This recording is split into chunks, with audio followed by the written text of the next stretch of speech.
పెట్టుబడులు తెస్తామంటే వద్దంటారు, మీకు ఇచ్చిన మెడికల్ కాలేజీలు పూర్తి చేస్తామంటే వద్దంటారు. ఈ రోజు ఏది అయినా వద్దనడం తప్ప ఇంకొక మాటనే వాళ్ళకి తెలుస్తలేదు.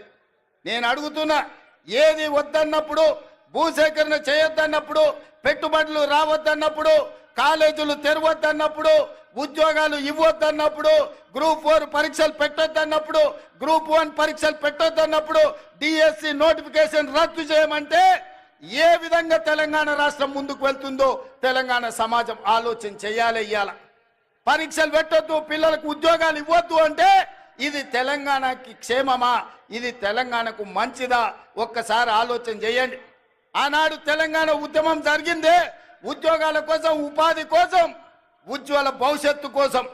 నూనూగు మీసాల యువకులు ఉస్మానియా యూనివర్సిటీ, కాకతీయ యూనివర్సిటీలలో తెలంగాణ ఉద్యమాన్ని ఉవ్వెత్తున లేపి ఓ ఈశాన్ రెడ్డి, ఓ వేణుగోపాల్ రెడ్డి, ఓ కానిస్టేబుల్ కిష్టయ్య, ఓ యాదయ్య వీళ్ళందరూ ఆత్మ బలిదానాలు చేసుకొని శ్రీకాంతాచారిని ఆదర్శంగా తీసుకొని వాళ్ళు ప్రాణ త్యాగాలు చేసింది వాళ్ళ భవిష్యత్ తరాల పిల్లలకు ఉద్యోగ ఉపాధి అవకాశాలు రావాలి, వాళ్ళ బతుకులైన బాగుపడాలి అని కదా తెలంగాణ కోసం త్యాగం చేసింది.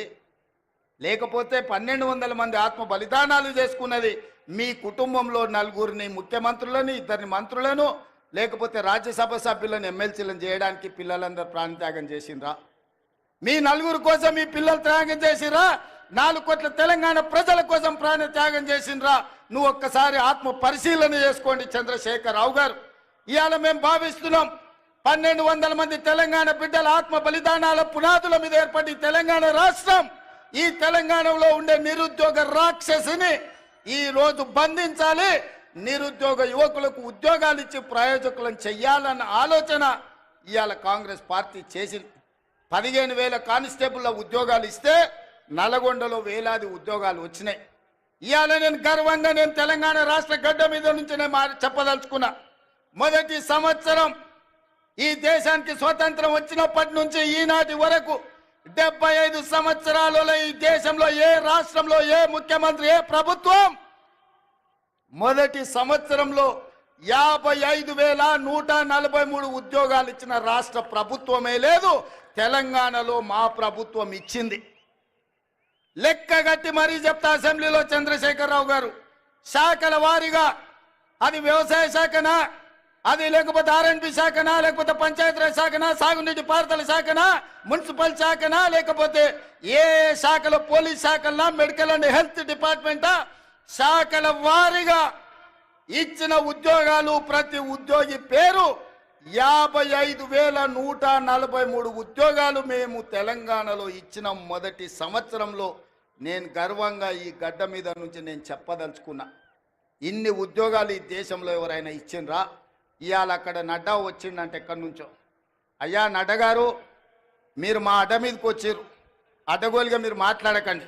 నేను సూటిగా నడ్డా గారిని కాదు కానీ మోడీ గారిని అడుగుతున్నా. నీ గుజరాత్ రాష్ట్రంలో 14 ఏళ్ళు మీరు ముఖ్యమంత్రిగా ఉన్నారు, 11 ఏళ్ళు ప్రధానమంత్రిగా ఉన్నారు. 25 సంవత్సరాలల్లా నరేంద్ర మోడీ గారి పార్టీ అయిన భారతీయ జనతా పార్టీ అధికారంలో ఉన్న రాష్ట్రం ఉత్తరప్రదేశ్, మధ్యప్రదేశ్, రాజస్థానా, బీహారా, లేకపోతే ఛత్తీస్గఢ, జార్ఖండ్, కర్ణాటకనా, మహారాష్ట్రనా, ఏ రాష్ట్రమైన నేను సవాల్ విసురుతున్న నరేంద్ర మోడీ గారు, మీ రాష్ట్ర ప్రభుత్వాలు ఉన్న దగ్గర ఒక్క సంవత్సరంలో 55,000 ఉద్యోగాలు ఇస్తే మీరు లెక్క చూపించండి. ఢిల్లీ నడి బజార్లో మీకు క్షమాపణ చెప్పి తల వంచుకొని నేను వస్తా, లేకపోతే నా లెక్క అప్ప చెప్తా. నీ పార్టీ నీ నాయకులను నువ్వు తెలంగాణ రాష్ట్రాన్ని, మా ప్రభుత్వాన్ని అభినందించు. అప్పుడే ఈ దేశ ప్రధానమంత్రిగా మీ గౌరవం పెరుగుతుంది. ఏది పడితే అది మాట్లాడితే, ఎట్లా పడితే అట్లా మాట్లాడితే చెల్లదు. నడ్డా గారు మీరు కూడా కేసీఆర్ లాగా తయారు కాకండి. కేసీఆర్ మాట్లాడి, బీఆర్ఎస్ వాళ్ళు మాట్లాడిన ప్రెస్ మీట్ల కాగితాలు తీసుకెళ్ళి ఈ రోజు ఈటల రాజేందర్, కిషన్ రెడ్డి గారు అవే నకలు కొడుతురు. పెద్దోళ్ళు చెప్పారు నకలు మారనేకే లియే భీ కుచ్ అక్కలు రహనా చాహియే అని. అందుకే కిషన్ రెడ్డికి, ఈటల రాజేందర్కి నేను చెప్తున్నా, మీరు మారుండయ్యా, మీరు ఆలోచన చేయండి. ఆ దొంగల సోపతి పట్టిర్రంటే మీరు కూడా దొంగల బండి ఎక్కుతారు, మీరు కూడా అటే పోతారు. ఈ దొంగల బండితో మీరు చేరిందంటే అంతో ఇంతో మీకున్న గౌరవం కూడా లేకుండా పోతుంది. అందుకే ఇవాళ నేను ఒక మాట చెప్పదలుచుకున్నా. రైతు రుణమాఫీ మొదటి సంవత్సరంలో 25,50,000 మంది రైతులకు 21,000 కోట్ల రూపాయలు 2 లక్షల వరకు వాళ్ళ ఖాతాల్లో లేచిన చరిత్ర మా ప్రభుత్వాన్ని. నేను సూటిగా నరేంద్ర మోడీ గారిని, కల్వకుంట్ల చంద్రశేఖరరావు గారికి సవాలు విసురుతున్నా. మీ అధికారంలో ఉన్న సమయంలో కావచ్చు, మీ రాష్ట్రాలలో కావచ్చు, ఒక్క సంవత్సరంలో 21,000 కోట్ల రూపాయలు 2 లక్షల రూపాయల రైతు రుణమాఫీ మీరు చేస్తే మా వ్యవసాయ శాఖ మంత్రి తుమ్మల నాగేశ్వరరావు గారు, మా ఉత్తమ్ కుమార్ రెడ్డి గారు, మా రెవెన్యూ మినిస్టర్ శ్రీనివాసరెడ్డి గారు, బట్టి విక్రమార్క గారితో సహా నేను వచ్చి మీకు క్షమాపణ చెప్తాం. మా చరిత్ర ఇది, నికార్సైన లెక్క ఇది. మా ఆర్థిక మంత్రి ఎన్ని ఇబ్బందులు పడ్డాడా, వానాడు అడ్డగోలుగా వాళ్ళు అప్పులు చేసి తెలంగాణ రాష్ట్రాన్ని దివాలా తీపించిన మా ఆర్థిక మంత్రి బట్టి విక్రమార్క గారు ఒక క్రమ పద్ధతిలో మొదటి సంవత్సరంలోనే 21,000 కోట్ల రూపాయలు 25,50,000 మంది రైతులకు రుణమాఫీ చేసి రుణం తీసుకున్న చరిత్ర మా చరిత్ర గురించి మీరు మాట్లాడతారా? కాంగ్రెస్ పార్టీ గ్యారంటీల గురించి మాట్లాడే అర్హత మీకున్నదాన్ని నేను ఈ సందర్భంగా అడుగుతున్నా. ఇదే కాదు, ఈనాడు ఆడబిడ్డలకు మేము ఈ ఒక్క నల్గొండ జిల్లాలో మా వెంకన్న చిట్టి రాసిస్తున్నాడు. 2,004 కోట్ల రూపాయలు ఒక్క నల్గొండలనే రుణమాఫీ జరిగిందని. ఒక్క నల్గొండ ఉమ్మడి జిల్లాలో 2,000 కొత్త నల్గొండ జిల్లాలనే 2,004 కోట్ల రూపాయలు మీ ఒక్క జిల్లాలనే రైతులకు రుణమాఫీ జరిగిందని చెప్పి వెంకన్న లెక్కలు అందిస్తున్నాడు. పెద్ద ఎత్తున చప్పట్లు కొట్టండి మిత్రులారా. ఆ మోడీకి నడ్డాకు కనీసము జ్ఞానోదయం కలగని అని మన ప్రభుత్వం ఏం చేస్తుందో. ఇదే కాదు, ఉచిత కరెంటు ఇండ్ల కన్నం, 24 గంటల ఉచిత విద్యుత్ వ్యవసాయానికని ఆనాడు 9 గంటలు ఇస్తానని రాజశేఖర రెడ్డి గారు చెప్పినప్పుడు ఆనాడు ఉచిత కరెంట్ ఇస్తే బట్టలు ఆరేసుకోవాలి తీగల మీద అన్నారు. కానీ అది తప్పని నిరూపించి రైతులకు ఆనాడు 9 గంటల ఉచిత కరెంటు కాంగ్రెస్ పార్టీ ఇచ్చింది. ఉచిత కరెంటు పేటెంట్ ఎవరిదయా? మనది కాదా? మనం కాదా ఈ దేశంలో కనిపెట్టింది?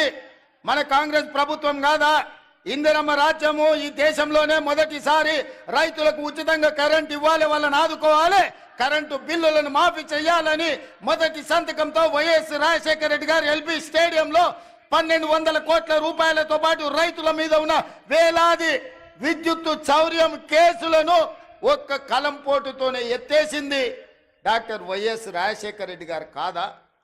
ఆ ఆదర్శంగా తీసుకొని 24 గంటలు ఇచ్చిన ప్రభుత్వం ఈనాడు ఇండ్లలో కూడా 200 యూనిట్లు ఉచితంగా ఇవ్వాలి పేదవాళ్ళకని 50 లక్షల కుటుంబాలకు ఇవాళ విద్యుత్ శాఖ మంత్రి బట్టి విక్రమార్క గారు 50 లక్షల కుటుంబాలకు 200 యూనిట్లు ఈరోజు ఉచితంగా కరెంటు ఇస్తున్న మాట వాస్తవం కాదా? ఇవాళ ఆడబిడ్డలకు